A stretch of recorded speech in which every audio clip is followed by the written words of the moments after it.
এখন আমি আছি চুয়াডাঙ্গা জেলার আলমডাঙ্গা উপজেলার যেটা আলমডাঙ্গা রেল স্টেশন। এখানে দাঁড়িয়ে আমি একটা বিষয় বলতে চাচ্ছি। মানুষ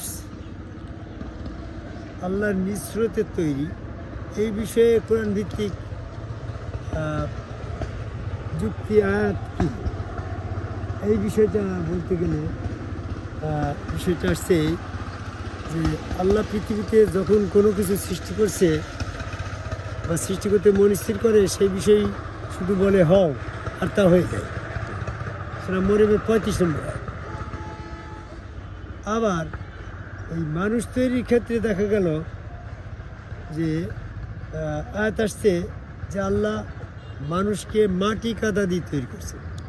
সূরা সাদের এরকম 71 নম্বর আয়াত। তো আল্লাহ যদি মানুষকে মাটি কাদা দিয়ে তৈরি করে আর অন্যগুলোকে হও শব্দ হয়ে গেল, তো মানুষকে মাটি কাদা দিয়ে তৈরি করার প্রয়োজন ছিল কি, আর ওদেরকে কোন শব্দে তৈরি করার প্রয়োজন ছিল কি, এই বিষয়টা কোরআনের ভিতরে দেখা গেল মানুষকে কোন শব্দে তৈরি করা হয় না। মাটি কাদা দিয়ে তৈরি যদিও করছে, কিন্তু ওরা কোন শব্দে করলেও করতে পারত, কিন্তু কোন শব্দে তৈরি করে নাই মর্মে আর একটা আয়াত শিখাল সূরা ইমরানের 59 নম্বর। তো 59 নম্বর আয়াতে বলছে ঈসা আলাইহিস সালামকে হও শব্দে তৈরি করলো, কোন শব্দে? আদম আলাইহিস সালামকে মাটি কাদা দিয়ে তৈরি করলো। তাহলে এখানে এই আয়াত দিয়ে প্রমাণ হইল যদি আদম আলাইহিস সালামকেও কোন বা হও বললে হয়ে যেত, তাহলে আর সূরা ইমরানের 59 নম্বর আয়াতে ঈসার হও শব্দটা উল্লেখ করতো না। কি বুঝতে পারছেন? ঈসা আলাইহিস সালামকে হও শব্দে, কোন শব্দে, আর আদম আলাইহিস সালামকে মাটি দিয়ে, তাতে প্রমাণ হইল আদম আলাইহিস সালামকে কোন শব্দে তৈরি করে নাই। এটা কি সবাই বুঝতে পারছো? এখন আমার যে কথাটা, যে আদমকে মাটি কাদা দিয়ে তৈরি করার সময় 3টা শব্দের ব্যবহার আসছে কোরআনের ভিতরে। সূরা ইনফিতরের ভিতরে আসছে 7, 8 এই আয়াতের ভিতরে 3টা শব্দ পাওয়া যাচ্ছে। 3টা শব্দ, একটা হচ্ছে ছাওয়া শব্দ, আর একটা হচ্ছে আদল শব্দ, আর একটা হচ্ছে আইয়ু শব্দ।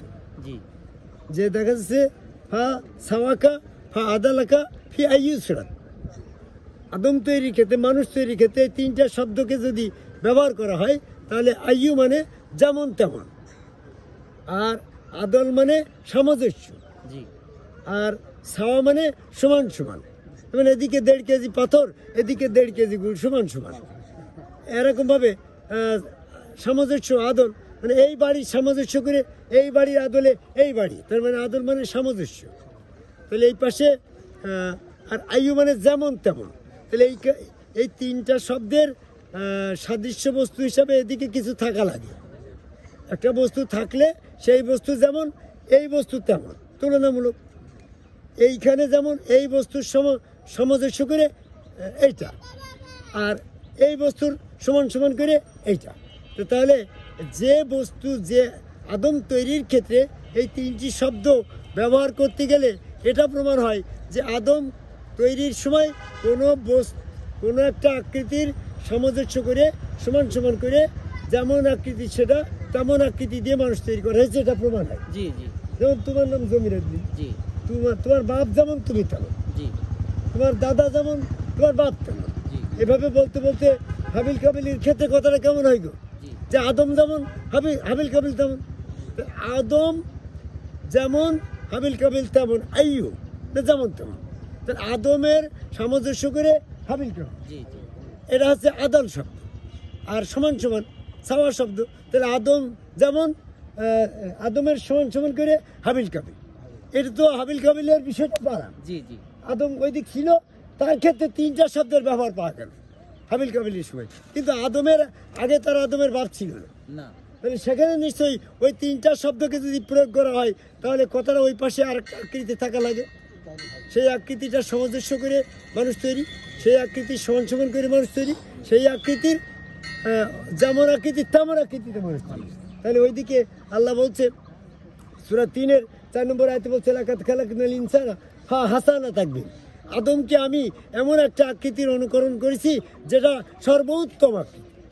তো পৃথিবীতে সর্বোত্তম আকৃতি যদি কারোর থেকে থাকে, সেক্ষেত্রে আল্লাহ পাকের আকৃতিটাই সমস্ত উত্তম আকৃতি। আল্লাহ পাকের আকৃতি যদি না থাকতো তাহলে উত্তম আকৃতি বলতে মানুষটাকে বোঝানো হতো। তো সেক্ষেত্রে মানুষটাকে তৈরি করার সময় বললে হয়ে যেত, কিন্তু আল্লাহ পাকের আকৃতি একটা আছে। আল্লাহর হাত আছে, পা আছে, চেহারা আছে। আগে আল্লাহর হাত আছে, সূরা সাদের ৭৫ নম্বর আয়াতে বলছে। আল্লাহর পা আছে, সূরা কালামের ৪২ নম্বর আয়াতে বলছে। আল্লাহ পাকের চেহারা আছে, সূরা কাসাসের ৮৮ নম্বর আয়াতে বলছে। আল্লাহ পাকের ধর বা দেহ আছে, সূরা সেজদার ৪ নম্বর আয়াতে বলছে। এই আয়াতে বলছে যে আল্লাহ বসলে মানে কি, দাঁড়ানো বসা মানে ধর বা দেহ আছে। তাহলে তার একটা আকৃতি আছে। তাহলে সেই আকৃতিটা অতি উত্তম আকৃতি। সেই আল্লাহ পাকের অতি উত্তম আকৃতির এদিকে দেখে রেখে তার সমান সমান করলো, এখানে আয়ু শব্দ আসলো। তার সামঞ্জস্য করলো, এখানে আদল শব্দ আসলো। আর সমান সমান সাওয়া শব্দ আসলো। তাহলে সূরা ইনফিতরের ৭-৮ নম্বর আয়াতে ফা সাওয়াকা ফা আদালাকা ফি আইয়ু সূরাত, এই আয়াতে প্রমাণ হচ্ছে আল্লাহ পাকের আকৃতির সামঞ্জস্য করে, সমান সমান করে সামঞ্জস্য করে আল্লাহর আকৃতি যেমন তেমন আকৃতিতে মানুষ তৈরি করে।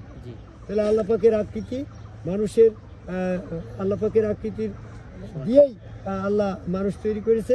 এই জন্য আল্লাহ রাব্বুল আলামিন আদমকে সেজদা করতে বলল।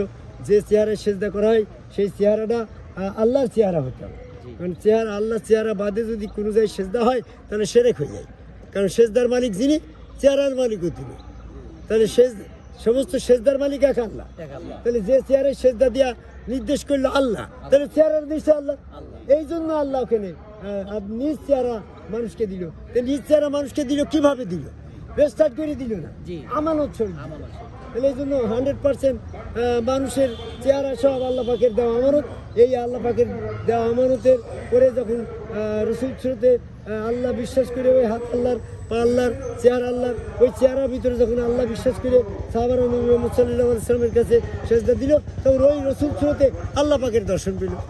এই জন্য আদম কবর সেজদাকারী একজন সম্মুখ রসুলের কাছে বায়াত গ্রহণের মাধ্যমে সেই স্রোতে আল্লাহ বিশ্বাস করে যারা সেজদা ভক্তি করে, তাদের স্রোতে আরো স্বাধীন থেকে আল্লাহ ছদ্মবেশ ধারণ করে, তার রসুল স্রোতে ছদ্মবেশ ধারণ করে স্বপ্নে আল্লাহ দর্শন করে।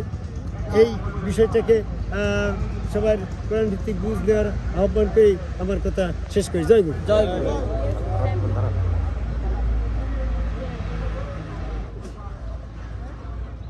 জয় গুরু। জয় গুরু। জয় জয়।